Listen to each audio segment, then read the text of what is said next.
The Roblox Classic is the answer to the hunt. It's a shorter version with nostalgic themes where you must complete the quests in 15 games to get tokens and tickets to redeem for items for your avatar, as well as items for the lobby. Right, so the lobby was probably the best part about the Classic. Whoever made it very obviously played in classic Roblox. The helper bot was from old Roblox. The name that character homage, the dog, where people would become dog morphs and try to be dogs in people's family and role plays. There were so many Easter eggs and things to explore in the lobby that I spent hours there getting badges. It was super enjoyable and gave a sense of nostalgia, even though I really wasn't playing Roblox in 2006. A lot of stuff from that era was still popular when I joined, so I do kind of remember it. It was fun though. There was lore, there was layers. It was so much better than the Hunt's lobby. Right, so before I tell you guys about, games, I do want to explain my ranking scales. Difficulty is in both time taken to complete the quest and also effort to do so. If a game takes 3 hours to do, even if it's just AFKing, I'll probably give it a medium or a hard because no game has any business taking that long. Quality is based on how much effort they put into the event and the theming, how creative the game was, how good the quest actually was as well. Enjoyment is entirely subjective on how much I liked it. The total is out of 10, and it gets put into a tier based on the final score. And also, I did the ranking again with my friend from last time, and he was a lot more critical on the rankings than I was, which is kind of the opposite of last time, so it's kind of funny. So, for Restaurant Tycoon 2, you just had to play the game. I've played it quite a lot, and I actually really enjoy the customability of the game, and, playing it. The quest, however, wasn't the clearest, as I thought you could only serve classic food for it to count, but instead it was classic customers, which is complete RNG. It took me 2.5 hours, and I'm very far along. A new player I asked about it said that it took them 3 to 4 hours, which is just what? That's insane. There's no point being it that long. How dare a game take that long where you just kind of have to sit there and watch customers eat? Either increase the RNG or just make it so every table you serve is guaranteed to have at least one classic person. It was just playing the game, and I usually play it for 30 minutes to an hour tops. So this is just long and boring for me. I just didn't care. Yeah, I had fun at first when I first started playing it, because I usually do, but I was done so early on. And I feel for new players, it's probably not a good impression of the game. The tickets were on classic structures around the map, so it was easy. Objectively easy, but there's no creativity. Cool, you threw in a classic structure. But it was also just a time-consuming event and pretty boring. I'd rather do something more action-packed where I'd be okay with it taking 2 hours. Or 3 or 4 in any new player's case. So for Adopt Me, you get a teapot and you have to raise it. I did finding new places in Adopt Me to get the tickets, running around the map and looking for shit. But there was one thing I thought was the big part of the classic, was the obby. And it reminded me of Speedrun 4, but I couldn't finish it, and it had apparently nothing to do with the actual event, and why was it even there? Why did it look like classic Roblox? Why did it feel like classic Roblox? It was so frustrating, because I had just wasted time doing an obby that, I didn't need to do. But yeah, the game was just playing Adopt Me. As fun as it is watching kids beef, it just hilariousness, because they all stand around like little Adopt Me sweats trying to trade. It was still really bored, because I just don't really play Adopt Me. I should not have played it at 5 a.m., but I played it at 5 a.m., and I actually fell asleep mid-game, and everyone on my team just carried me. The game for the event doesn't have much to do with the Bee Swarm game, though, but they did an actual throwback, which is a game where you have to fight zombies and slime before they get to your beehive and destroy them, and it was a nice touch to employ the bees to help you take down some of the more tanky things. You can also put up barricades as well as fight them yourself with a sword. And while I did fall asleep, the fact that they actually made a game more interesting was good, and making an entire like map for this was also good. This was the third game I played, and I had ranked it higher than the two previous, and I fell asleep playing it. So that shows how interesting the first two games were that I played. Have you ever wanted to be a personal shopper? Like, I wouldn't mind doing so in real life if I got, like, paid for it. In this game, though, you just get to be a personal shopper, do 15 orders, and then you're done. No homage to the classic stuff, just depression. It felt like time wasted, and I never want to do that again. There was zero effort put in, and it's an embarrassment that it was even in this event. Like, there had to have been some kind of filtering, because it went from 100 games that were kind of shit to, like, 15. So why was this in the event? There should have been more quality control. It's also interesting that mentioned that they said on top that you needed to only do like 3 orders to get paid or whatever in their instructions. So it was actually misleading, and I almost just quit after 3 because that's what I was like, why is it not giving me the badge? Like, is it like that one event last time in the hunt where the badge just broke and you just got the free shit from it? So following the worst game, we have arguably the best game, which is Arsenal. You do have to play the story mode multiple times, but they did create a story mode where you and up to 3 friends can play and shoot a bunch of minions from one by one by one by one, and hit a reset button at the end. You have to do a round under 15 minutes, you have to do a round alone, you have to do a round with just a shotgun, and there's other like things that you need to do to get all 5 tokens, and the tickets are hidden in the level. Other than having to play it 3 times, it's very fun. And like, I don't usually play Arsenal, but it's so good in the event. Like, next event, please have Arsenal in it. Like, please, it was good. So Clip It was an experience. Me and the homies dropped into the game, and it was just like really dead. One of my friends knew what was going on, another joined off of me, and one individual was a fucking creep at the very least. I tried to be unbiased on how I'd rate it if this person did not exist, and I'm interested in playing it with friends after this event. But yeah, you basically had to record yourself 5 characters around the maps. It was easy. It probably would have been fun if I didn't feel annoyed the whole time. So driving Empire, I just want to say right off the bat, we don't usually allow ourselves to go below 0 for anything, but Clay and I allowed ourselves to go below 0 ranking this one. You go to a classic map, which is their bare minimum, and you're now an Uber driver. Yay! And it's basically pay to win. Like, if you don't want it to take forever to do, it's pay to win. Like, I didn't complete it because it would have taken literal hours, and I could have actually just gone and Ubered people in that time and made actual money. Like, you can race, but like besides that, it's like, eh. I actually noped out before even getting 1 token, and I had been there for nearly an hour, so that's how boring and terrible this game was. After last time, I was actually surprised that they gave a shit. You had to find all 10 tickets in the dressing room / lobby area, and then you unlock the zombie. It was classic designed pretty well, with a little bit of a femme aesthetic. And while parts of it were a bit diabolical, namely the spikes, most of it was pretty chill, and you get an item in-game from it, so it did pretty well. Dress to Impress also seems like a fun game to play and like not take seriously with a bunch of friends. So a Dusty Trip existed. It wasn't horrible story-wise. There was a lot of boring parts though, and I think the game has potential to be really fun. It's also, I think, the newest game on here. I do like the hunger mechanic, but there was a bunch of useless stuff that the game gave you. There was also a game-breaking bug that occurred to where you would just kill yourself while aiming at things that were not yourself. And when you die, you have a 1 death grace period before you have to leave and restart. And I wish I could have finished it, but I killed myself while trying to fight zombies, which is stupid. But I do think it stayed on theme, and it used a lot of old models. But without the bug, it would have ranked so much higher. I want to see how this game is when it's not an event, bugged to shit, and just being a Discord call with friends. It might be actually really fun. Dragon Adventures wasn't hard, but it wasn't super fun for me. You basically had to go around the map and find eggs, and some would be the golden Tix eggs,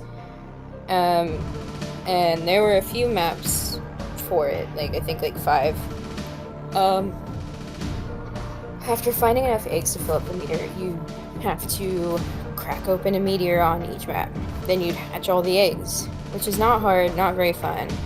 And they also sold a game pass for you to find the eggs quicker. It's kind of scummy, but not as bad as the driving game, because I could actually complete this. A lot of people like the game, and like power to you if you like Dragon Adventures, but like it just wasn't really my jam. So yeah, wasn't hard, wasn't super fun. It was just kind of there. So I made my review. I did not complete it because I didn't really have to at that point. But so my ranking is probably skewed higher than most people's. But the game was just really fun for me. Like, it would take a while to get all 5 tokens, but it was just really fun. And for people who did get all 5, it was just really hard, I guess. There was a guy who was just super sweaty in my game. And I died twice to him in the final 2, and then I killed him later, which was super fun and satisfying. And then there was the boss fight was actually really fun. But it wasn't really easy. Like, if you were alone, you were kind of screwed. Because they would just lock you in a jail and then throw lava at you and then you'd die. That being said, Blade Ball in itself is just a very fun game. Like, I like it. Good times. I did end up giving up on getting the tickets myself, because again, I didn't need them. But I did want to try it for the video, and it's just basically, you know, your focus isn't on the ball, your focus is on trying to get the tickets, and so I only died once trying to get tickets, but I'm sure people died more than that. And you have to take your attention off of the game. And that's probably very difficult. And I'm sure people went and like took advantage of people not paying attention. You also would have had to have convinced your server to go to maps where they may not care about them, just to get the prizes and the tickets. But it was a fun game. And I ranked it high just based on my experience. Play ended up actually completing it, so his is ranked a lot lower. I would play Blade Ball, though, again. So for tower defense, like, I don't play this game, and, like, looking at the missions you have to do, it's basically 5 maps, and you have to beat the previous one before you go to the next map, which is fine, right? But, like, it's impossible for a brand new player to even beat one map, and it would have taken a very long time because you would have had to go into the normal games and try to, like, upgrade yourself to be stronger to actually play the maps. So the balancing is just shit, especially for new players, because new players, if you're in an event, new players are going to come and join, right? So if it's not balanced for the new players, then what's the point of having your game open, advertised for new players? It was also, you had to do it alone, and I'm sure, like, some people liked it because you wouldn't have, like, people being stupid, because that sometimes happens in tower games with people, but, like, if you're new and you want, like, a sweat to play with you, or, like, someone who's just more skilled, you're just kind of screwed. Like, you are forced to make yourself better at the game, and that shouldn't be happening for a game for new people. Like, you shouldn't have to spend so much time upgrading yourself to be able to complete the event. Like, you're literally forced to spend hours in the game, and that's just that's low as hell. So for toilet tower defense, yeah, nothing screams classic Roblox like skibidi toilet. I hate how the sweaty players just refuse to play with the new players, but that's just kind of a culture thing. Like, they're probably like 10 at most. And it's just kind of like, cool, you made a map, like, yeehaw, that's the bare minimum. Like, at least tower defense had lore. Like, not that I got to know much about the lore since I died, like, wave 2 there. But here there's no lore, it's just, toilets. That being said, the toilet tower defense was actually balanced for new players. And I'm not gonna play it because it's Skibbity Toilet, and I think I'd rather be caught dead than play Skibbity Toilet. Uh, next time I play it, it will be because an event is forcing me to. But I can acknowledge credit where credit's due. They did not force you into single player, and they did the balancing correctly. It's a doable game. You go in, you do the event, and you leave.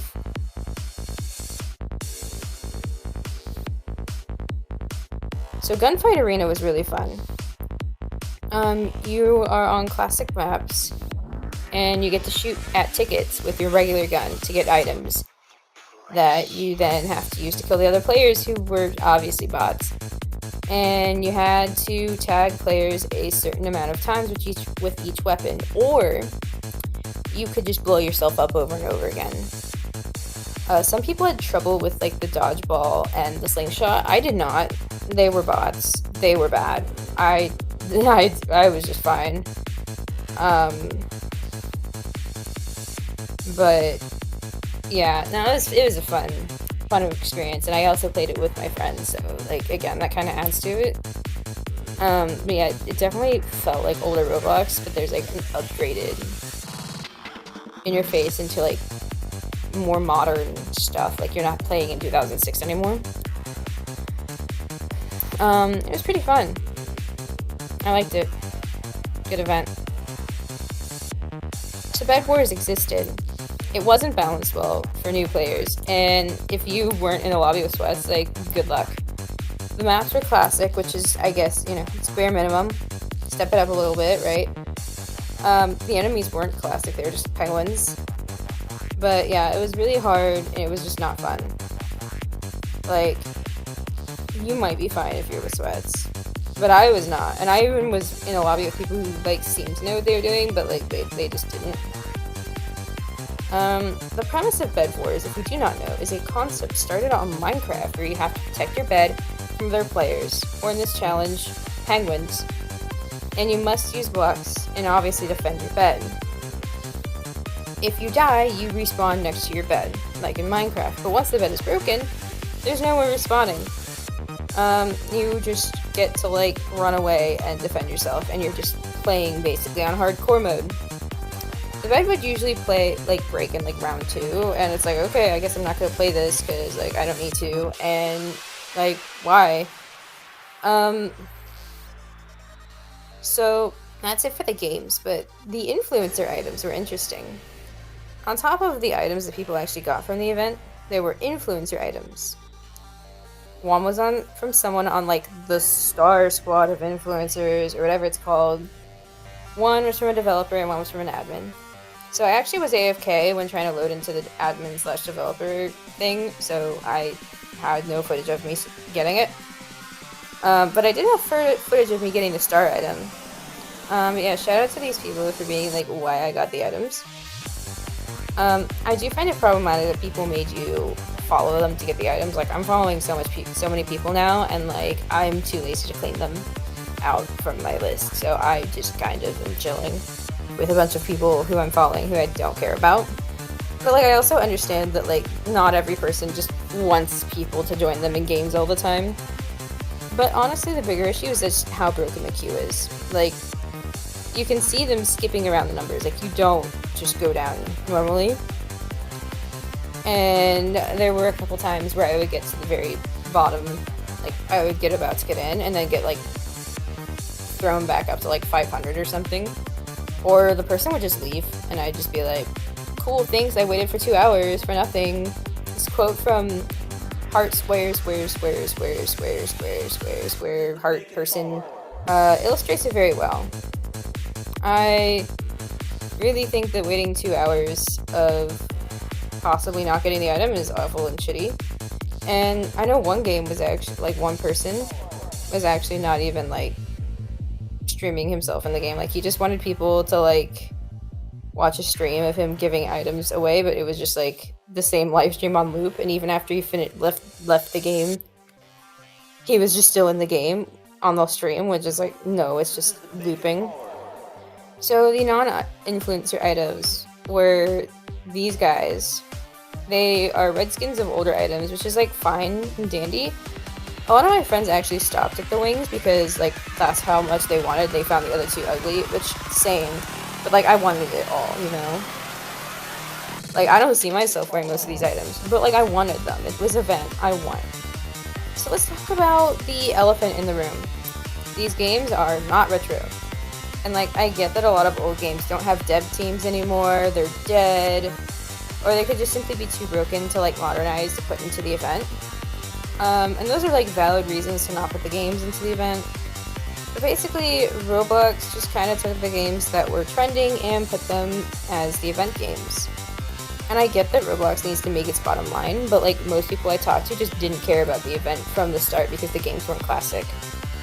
While I do think a lot of the games should get credit for trying to make their games on theme with the event or like actually doing well, it just doesn't fix that they are not classic games. I actually put the dates of the game's development being released on each slide just to like illustrate that most of these are not classic. Some games aren't dead though, like Super Bomb Survival, Murder and Mystery 2, Survive the Natural Disasters, Work at a Pizza Place, Super Doom Spire, like any of those would have been fine. And they could have even, like, did anybody play the Roblox games where you would have like a giant Dora and you would get rocket launchers and just destroy it? They could have gotten like a giant 1x1x1x1 to like replace that. Like it just, that could have been a game, like that would have been really funny. And it's like like split the people up into teams, and it's like each team has like one side and whoever destroys more of him in like X amount of time wins. That would have been funny. But like credit where credit's due. A lot of the new games did adapt. And I think this is better than The Hunt. It wasn't overwhelming. It wasn't 100 games. It was 15. It was definitely more enjoyable this time and like way less grindy. You got the same amount of prizes for less effort, and I think the quality control was a bit better, although Liftopia and like the driving simulator game, those guys missed the mark. But I am just so glad that there is not an AFK while you play an autoclicker game, because that was like rampant in The Hunt, and that was the worst. There were none of them this time, which I'm so glad about. But also the final fight against 1x1x1x1, it sucked. I beat upon myself with a rocket launcher. And you didn't even get an item for it. Like, there was an item in the store you could buy for like 34,000 Robux or something, which is like insane. The build up for the ticks to the top for it to like basically do nothing was just so disappointing. Yeah. It wasn't like an amazing event. It wasn't a horrible event. But it seemed misleading, and like I kind of felt bored for a lot of it, but it was better than The Hunt, and to me that seems like a step in the right direction. Alright, it's the end. See ya.